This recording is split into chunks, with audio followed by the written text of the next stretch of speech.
ഒരു കുഞ്ഞ് വീഡിയോയിലേക്ക് സ്വാഗതം. ഇന്നലത്തെ ഹർത്താലും നിതിൻ രാജ് എന്ന 5.5 കണ്ടിയിലെ വിദ്യാർത്ഥിയായ നിതിൻ രാജിൻ്റെ മരണവുമായി ബന്ധപ്പെട്ടുള്ള ഹർത്താലും അനുബന്ധ വിഷയങ്ങളുമൊക്കെ നിങ്ങളും ഞാനും മാധ്യമങ്ങളിൽ കണ്ടു കേട്ടു. ആ ഒരു ശ്രദ്ധ ക്ഷണിക്കൽ നല്ലതാണ്. എങ്കിൽ പോലും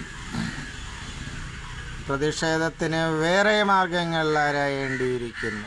പൊതുജനത്തെ ബുദ്ധിമുട്ടിച്ചുകൊണ്ടുള്ള ശ്രദ്ധ ക്ഷണിക്കൽ എത്രത്തോളം ഉചിതമെന്ന് ബന്ധപ്പെട്ടവർ ചിന്തിക്കേണ്ടിയിരിക്കുന്നു. നിതിൻ രാജിൻ്റെ മരണം മനുഷ്യ മനസ്സാക്ഷിയെ ഉലയ്ക്കുന്നതാണ്.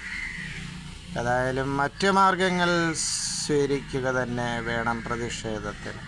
മുമ്പ് പൂക്കോട് വെറ്റിനറി കോളേജിലെ സിദ്ധാർത്ഥൻ എന്ന വിദ്യാർത്ഥിയുടെ ക്രൂരമായ റാഗിങ്ങിന് വിധേയമായി മരണപ്പെട്ട സിദ്ധാർത്ഥൻ എന്ന വിദ്യാർത്ഥിയുടെ വിഷയത്തിൽ ഇത്ര പൊതുജന വികാരം കണ്ടോ എന്ന് സംശയമുണ്ട്. അക്കാര്യം ഇപ്പോൾ മാധ്യമങ്ങളും ചർച്ച ചെയ്യുന്നില്ല. ഇതൊക്കെ ചിന്തിക്കേണ്ടതാണ്. നന്ദി സുഹൃത്തുക്കളെ, നമസ്കാരം. പ്രതികരിക്കുക.